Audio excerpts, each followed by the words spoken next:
Hi there, Frontline family and friends. Today we are in Hebrews chapter 9, verse 1 through to 10.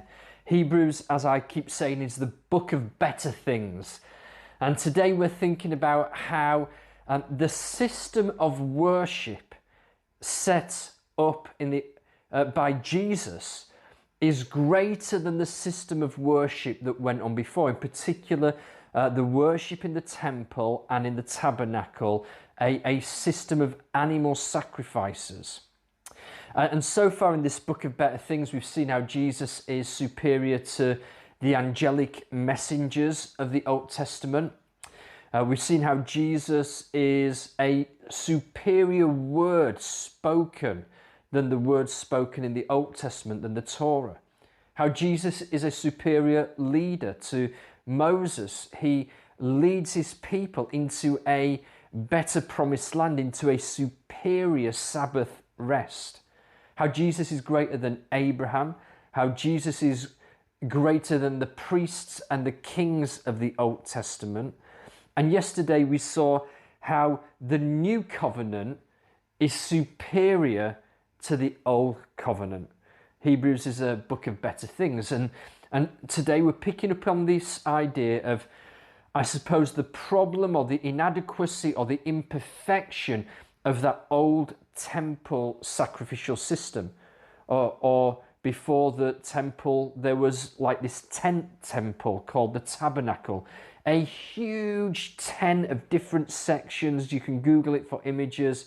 The Israelites carried it through the desert for 40 years into the promised land.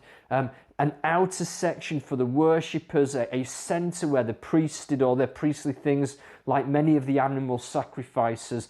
And then there was this inner place, this holy place, an inner sanctuary where God himself rested on earth. For over 600 years, they worshipped in that tent until King Solomon built the temple exactly the same as the tent, but permanent, made of stone in Jerusalem, through to the Babylonian destruction of it. Now, I didn't get round to mentioning this in yesterday's reading, but in yesterday's reading it says that the tent and the temple were somehow built to the blueprint of heaven, the throne room of God. And it was described as like a copy or a shadow of heaven. When Jesus goes through into heaven, through his sacrificial death, it's a perfect version of the priest entering into the holy place through the curtain because of the sacrifice. And today what the writer to the Hebrews is saying, or sort of implying to these Jewish believers steeped in temple worship culture, they knew all of this stuff. He's saying that all of those Old Testament things, like the golden jar, the candlesticks, the ark, the tablets of stone, they were only given to point prophetically to a greater reality, to Jesus. And I find it fascinating and infuriating in verse 6 when he says we can't discuss these things in detail now. I'm like, no, please give me more detail. It's just all so fascinating, isn't it? But the point is this: it was imperfect. And Jesus brought about a far better perfect system of worship than the animal sacrifice system. That way of entering God's presence that was restricted to one man, the high priest, once a year, who would make a sacrifice first for his sin and then for the people. And then he would walk through that temple curtain into that holy place. He'd have a rope tied around his ankle in case he died in the holy presence of God and then had to be dragged out by the ankle. That is what it was like.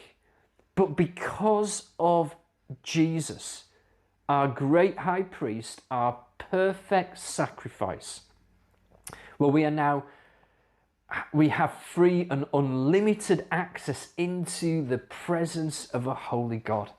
And that is simply amazing, isn't it? That's why it's a better way. Now, many of us know that when Jesus died, it's recorded in the Gospels that giant temple curtain was torn in two from top to bottom. not so much to signify that we could now enter into that space, but more to signify that God had left the building. He was now making his temple, his holy place, his home on earth, in a living temple in the hearts of his people, in you and I. Such is the cleansing work of Christ that we become the holy temple. But it's only in studying the Old Testament over the last few years, reading books like Chronicles and 2 Chronicles, 2 Kings, that I discovered that temple curtain that had been torn from top to bottom, that temple curtain was embroidered in golden thread with cherubim angels, 2 cherubim angels, each with flaming swords, symbolizing the angels placed on guard at the gates of Eden to keep humans out from paradise, from God's presence. And the point I want to make is simply this: we have free, unlimited access into the presence of a holy God right now. The question is, what will we do with that? I pray you will have a wonderful day resting in that presence. Amen.